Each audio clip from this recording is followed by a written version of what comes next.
We'll talk to Gray Television's White House correspondent. His name is Andrew Donaldson. He's in North Carolina. What are you doing in North Carolina, Andrew?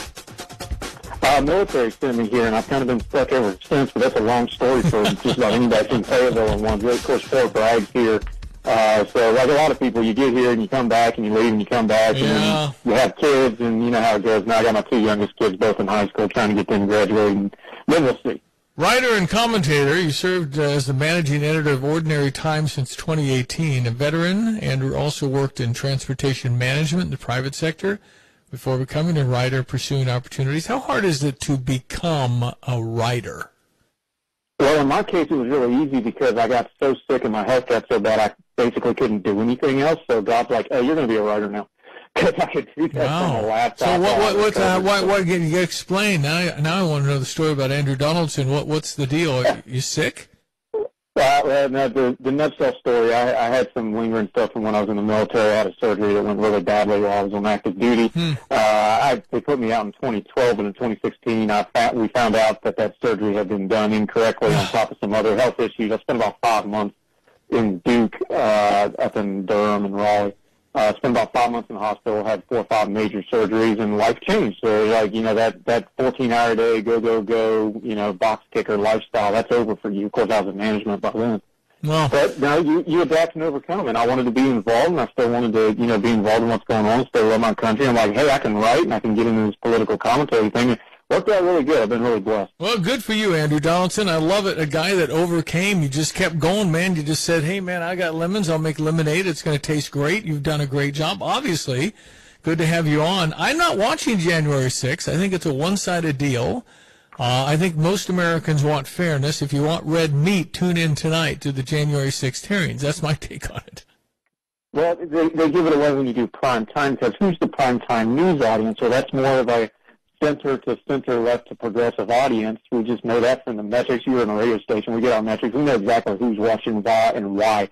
When you're doing a prime time hearing, you're aiming for a specific audience. This is a lot of preaching to the choir stuff. We're not learning a lot of new stuff. We're getting some color inside the lines we already knew. But the numbers bear it out. NPR has a bunch of data out now that the numbers really aren't moving on this. This is not a pressing issue for a lot of people. They're curious about it. If you ask them directly, they'll talk about it. But, you know, the numbers are still, the economy is the biggest thing right now going. Inflation is the biggest thing going. This is a little bit lower priority for a lot of people. And hearings are not where you go for truth. Hearings are where you go for a show for people to present information to you. It's called a hearing, but this is not a court of law, as you rightly point out. That's a very different beast. Congressional hearings are one-sided. They're programmed. They're planned out. It is a function of Congress. But when you start putting on prime time, people are rightly going to say, maybe this is more show than go. Yeah, well, I mean, again, you could probably take the ratings, and Fox probably beats them all doing the regular programming, I would think. Probably. I don't have them right in front of me, but Fox usually does a little bit better. But, again, it's an intended audience thing. It's a little outdated, too, as we all know. Where do most people get their news now? They get it from their social media. They get it from live stream feeds, things like this. If you're feeding this into a primetime television audience, you're already kind of halfway missing the boat. Because, you know, I don't have to watch it, even as a commentator, even the people who do this all for a living, I don't have to watch it because all the important parts are going to pop up on my timeline, and I can go in and dig out what I need to do after the fact. That's the world we live in, so the premise is a little bit off to start with.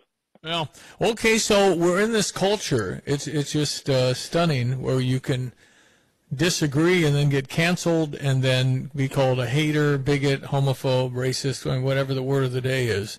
I mean, we're here at the University of Illinois, and they're going to have a big discussion with the trustees on inclusion and, you know, diversity and all these other wonderful things. But I think the code is get on the page.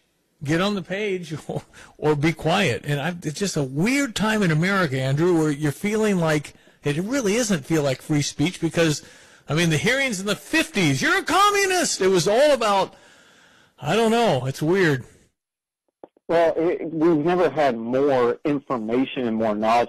Every one of us has this little brick thing in our hand called a cell phone. We can look up anything in human history knowledge-wise we want to instantly. Don't even have to type it in. We can just ask the phone, like, hey, tell me about, Greek mythology or whatever you want to. We have more knowledge than anybody, and we do less with it than anybody in the history of humanity has ever done with it. And we have, especially in America, still, despite, what we've been told, we're still supposed to have free speech, and we do so very little with it because we get caught up in this petty stuff.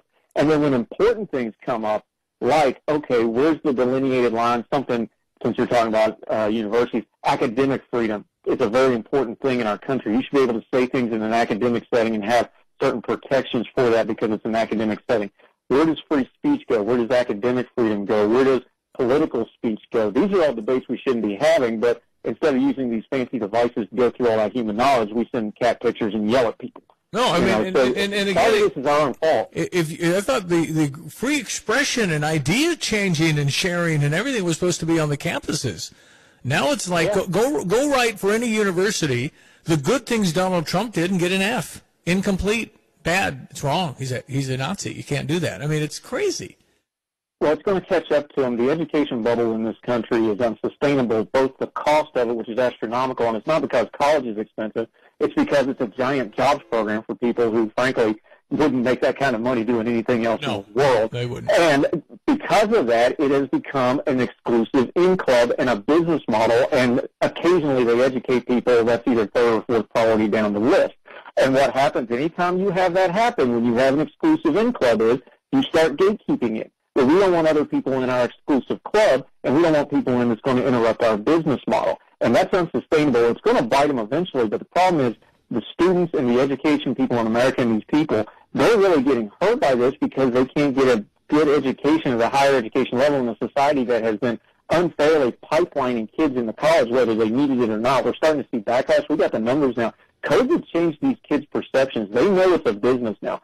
You can't fake kids anymore. They saw what the education system thought of them when they sent them home. I knew it from my two youngest kids who were home for 15 months straight. Their attitudes for education have forever changed. They get it now. They're like, oh, this is a business model, and I'm a cog in the machine. I better get mine because they're going to get yours. This next group coming up, I think, when they start getting in the college-age bracket, I think you're going to see a huge shift. The free speech is part of it, though, too, because they're like, well, wait a minute. If I'm just a cog in a wheel and you're going to treat me badly, I really don't need to spend money on this. Andrew Donaldson, we'll have to visit again. How can people connect with you? Anytime. I'm happy to be on with you. Force of Fire on Twitter. I write at ordinary-times.com, and I have my own podcast and radio show. Heard Tell, all the major platforms, podcast and YouTube, all that good stuff. Thrilled to talk to you. Anytime you want me, just holler. Andrew Donaldson, Ordinary Times. You can find him. Thanks for being on, my friend. Appreciate it. Yes, sir. Anytime.